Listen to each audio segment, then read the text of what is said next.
अनोमी प्रतिरोध कहते हैं। तो दूसरी हेडिंग जो रहेगी अनोमी प्रतिरोध। तो अनोमी प्रतिरोध क्या होगा, ये बात ध्यान में रखिएगा। सिर्फ हमने ओमी को कर कर अनोमी कर दिया है, दूसरी वाली है प्रतिरोध है अनोमी प्रतिरोध। ऐसा चालक जो ओम के नियम का पालन, सिर्फ यहां पे लिख लेना है आपको, नहीं पालन नहीं करता है, उसे अनओमी प्रतिरोध कहते हैं।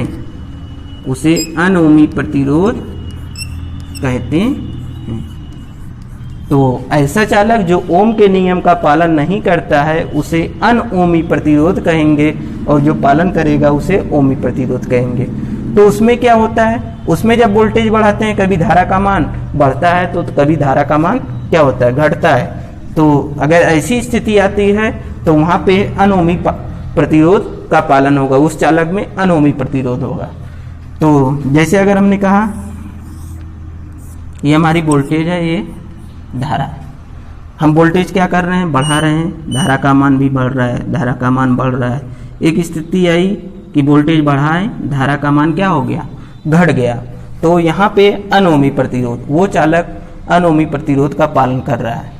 अब हम आगे चलते हैं अपने अगले टॉपिक पर, जो है हमारा विशिष्ट प्रतिरोध। वेरी इंपॉर्टेंट है विशिष्ट प्रतिरोध।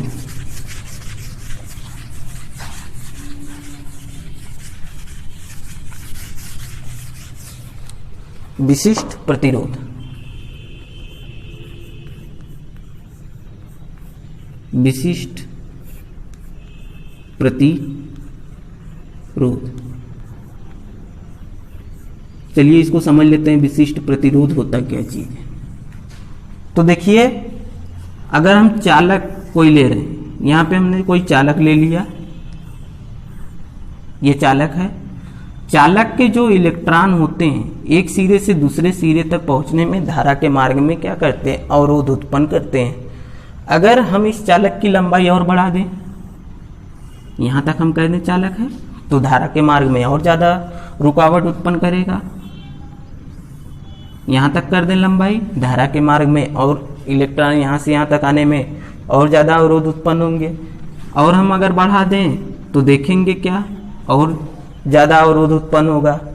तो जो विशिष्ट प्रतिरोध क्या कहता है कि जो चालक का प्रतिरोध होता है वो चालक की लंबाई के अनुक्रमानुपाती होता है।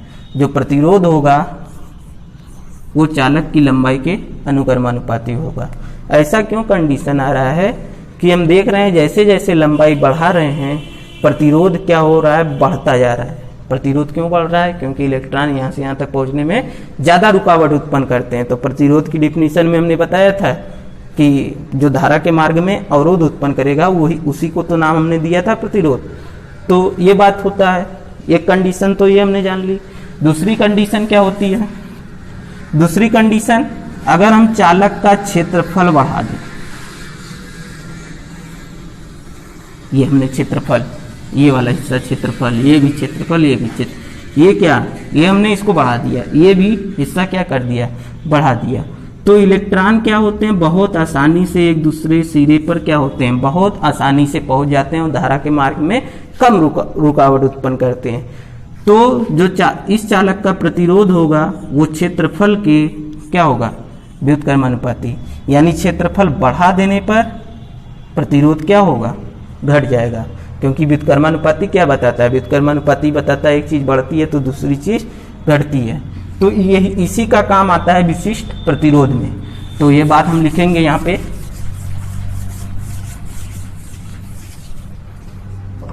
किसी चालक का प्रतिरोध, किसी चालक का प्रतिरोध, किसी चालक का प्रतिरोध उसकी लंबाई के, उसकी लंबाई के, उसकी लंबाई के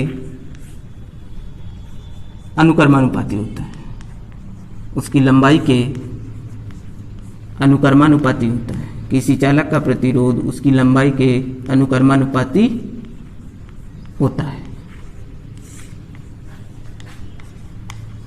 ये बात तो हमने समझ ली। किसी चालक का जो प्रतिरोध होगा उसकी लंबाई के अनुक्रमानुपाती होगा, समीकरण नंबर 1। दूसरी कंडीशन क्या कहता है, किसी चालक का प्रतिरोध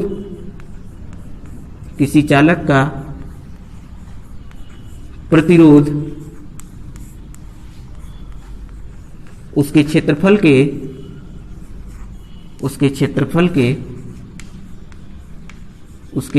के व्युत्क्रमानुपाती होता है, उसके क्षेत्रफल के व्युत्क्रमानुपाती होता है, व्युत्क्रमानुपाती होता है।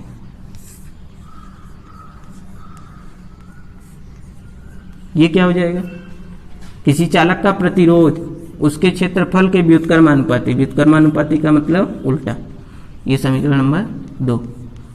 ये बात आप लिख लीजिएगा समीकरण 1 व 2 को मिलाने पर, क्योंकि यहाँ पे हम क्या करते हैं, लास्ट में मिलाते हैं, आपको याद है।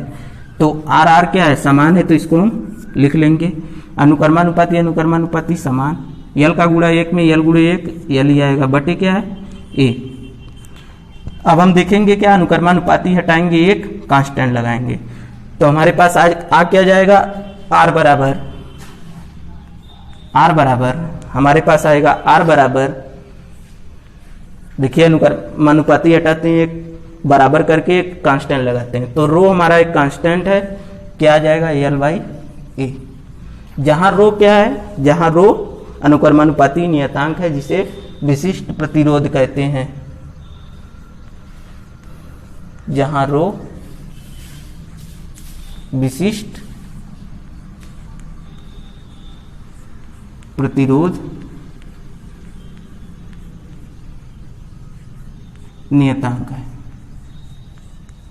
जहां रो विशिष्ट प्रतिरोध नियतांक है, जहां रो हमारा क्या है, विशिष्ट प्रतिरोध नियतांक। तो अगर हम रो की यहां से वैल्यू निकालना चाहें तो रो बराबर हमारे पास क्या आ जाएगा, देख सकते हैं यहाँ पे आर है तो आर ही होगा, ए का गुणा यहाँ पे होगा आर ए बट्टे क्या हो जाएगा एल। मात्रक इसका लिख लेते हैं, विशिष्ट प्रतिरोध का मात्रक जो होगा क्या हो जाएगा, तो यहाँ पे हम लिख रहे हैं मात्रक, विशिष्ट प्रतिरोध का मात्रक लिख रहे हैं। तो आर क्या है, प्रतिरोध का मात्रक ओम, क्षेत्रफल का क्या हो जाता है मीटर स्क्वायर, लंबाई गुणे चौड़ाई मीटर स्क्वायर, एल क्या है लंबाई का मात्रक मीटर, तो 1 मीटर से 1 मीटर गुल, तो मात्रक जो हो जाएगा वो क्या हो जाएगा ओम मीटर। तो ये हमारे विशिष्ट प्रतिरोध का क्या आ जाएगा, मात्रक आ जाएगा। अगर आप इसको और आगे करना चाहते हैं तो कर सकते हैं। हमने, आपको याद हो, हमने आर का मान निकाला था, ओम के नियम के सत्यापन में हमने जो आर का मान निकाला था वो क्या निकाला था, ये तो हमने विशिष्ट प्रतिरोध हमारा यहीं तक होगा, और आगे सॉल्व करना होता है न्यूमेरिकल में, तो उसके लिए हम देख लेते हैं। तो आर का मान हमने निकाला था, आपको याद हो, ओम के नियम में सत्यापन में ml n square tau into A, यही निकाला था।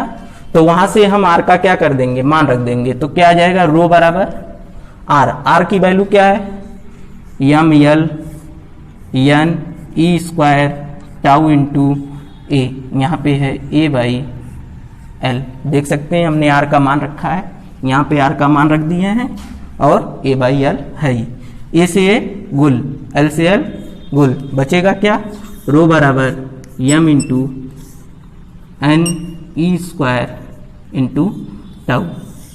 तो यही हमारे विशिष्ट प्रतिरोध का सूत्र निकल कर आता है। तो बच्चों आज के लिए इतना ही, मिलेंगे अपने अगले वीडियो में, तब तक के लिए गुड बाय।